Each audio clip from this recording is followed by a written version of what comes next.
দর্শক আসসালামু আলাইকুম। আমি ডাক্তার আহমেদ নাজমুল আনাম, শিশু কিশোর নবজাতক এবং শিশু হৃদরোগ বিশেষজ্ঞ ও সহযোগী অধ্যাপক আপনাদের সবাইকে স্বাগতম জানাচ্ছি।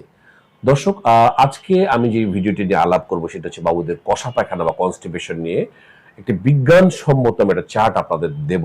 না মারা আসলে কনফিউজ থাকেন যে স্যার আপনি তো ভিডিওতে অনেক কিছুই বলেন কিন্তু আসলে কি খাওয়াবো সারাদিনে যে বাবুর পটিটা প্রবলেম হবে না, কষা হবে না। এই কষা পায়খানা নিয়ে আমি এত পেশেন্ট পাই প্রতিদিন আমার কাছে।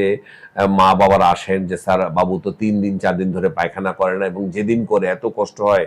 আর বাবু তখন ভয়েই পায়খানা করে না, পায়খানা লাগলে এই চিপাই লুকায়, উফ উফ করতে থাকে।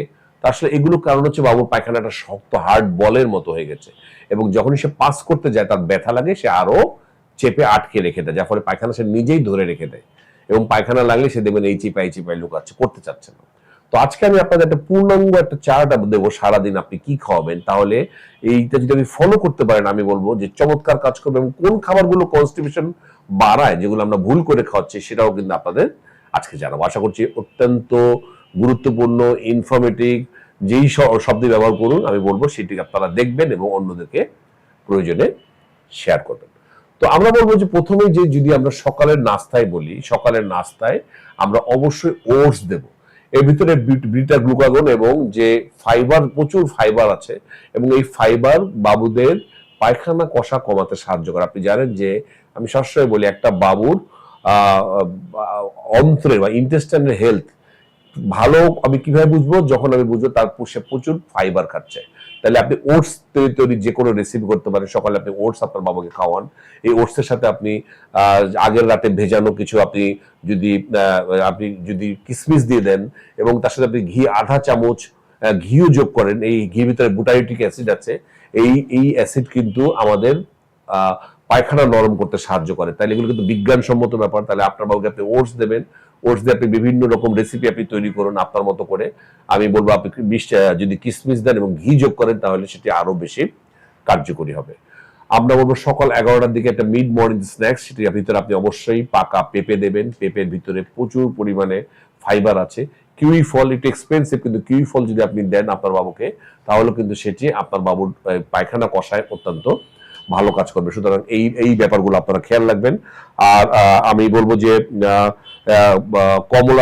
কমলা যদি খাওয়ান, সেই কমলাও কিন্তু আপনার বাবুর পায়খানা কষাতে অত্যন্ত ভালো কাজ করছে। আপনার বাবু পায়খানা কষা হলে কমলা দেবেন এবং প্রুনস, যেটা আমরা বললাম যে রাতের বেলা আপনি যদি একটু ভিজিয়ে রাখেন যে কিসমিস, সেটাও কিন্তু খুব ভালো কাজ করবে।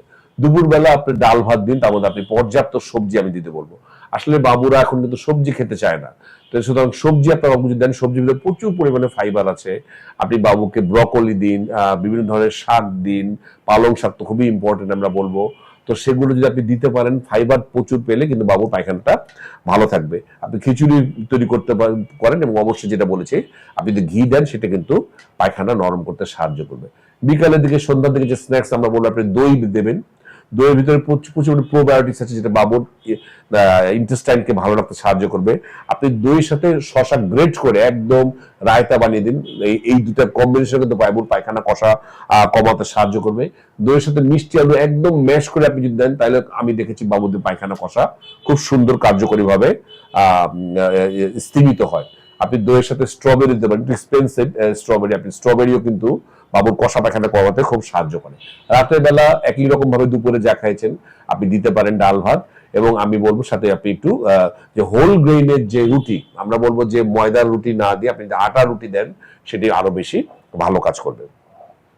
প্রচুর পরিমাণে পানি খাওয়াতে হবে। শুধুমাত্র ফাইবার খাওয়ালেই হবে না, পানি যে সমস্ত বাবুরা খায় না, আমি দেখেছি প্রায় ক্ষেত্রেই মা বাবারা বলেন স্যার আমার বাবু তো পানি খেতে চায় না। সুতরাং এই পানি যারা খাবে না তাদের পায়খানা কিন্তু কষা হয়ে যাবে। এই ব্যাপারে আপনাকে খেয়াল রাখতে হবে। এখন আমি বলবো কিছু কিছু খাবার যেগুলো যাদের এক্সিস্টিং পায়খানা কষা আছে তাদের পায়খানাকে আরো কষা করে ফেলতে পারে। নাম্বার 1 হচ্ছে কলা। কলা খেলে কিন্তু পায়খানা কষা হয়ে যেতে পারে। 2 নম্বর আপেল। খোসা ছাড়িয়ে যারা আপেল খায় তাদের পায়খানা কষা হতে পারে। আপনাকে বুঝতে হবে যে খোসাতে কিন্তু প্রচুর ফাইবার আছে। আপনি যদি খোসা ছাড়ানো আপেল খান তাহলে কিন্তু কোনো একটা সুবিধা আপনার হলো না। বিস্কিট, বিস্কিট নিয়ে আমি অনেক ভিডিও করেছি। যারা অযাচিত বেশি বিস্কিট খায়, যারা বাচ্চারা, তাদের কিন্তু পায়খানা কষা হয়ে যেতে পারে। গরুর দুধ, যারা প্রচুর পরিমাণে গরুর দুধ খায় তাদের পায়খানা কিন্তু কষা হতে পারে।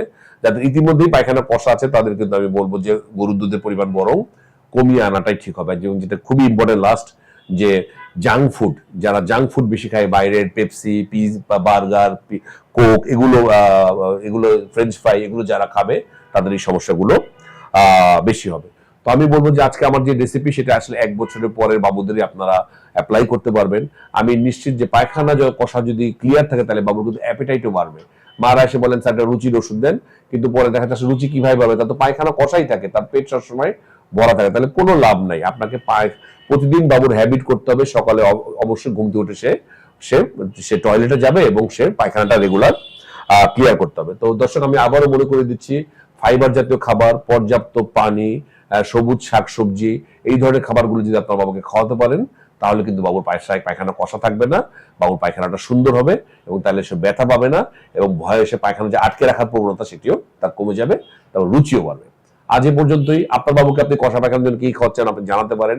পরবর্তী নতুন কোনো টপিক দেখার জন্য এবং অবশ্যই আমার বইটি, যে নতুন বই যেটি বইমেলায় বেরিয়েছে সেটি সংগ্রহ করার অনুরোধ রইল। সেই পর্যন্ত বরাবর মতোই আল্লাহ হাফেজ।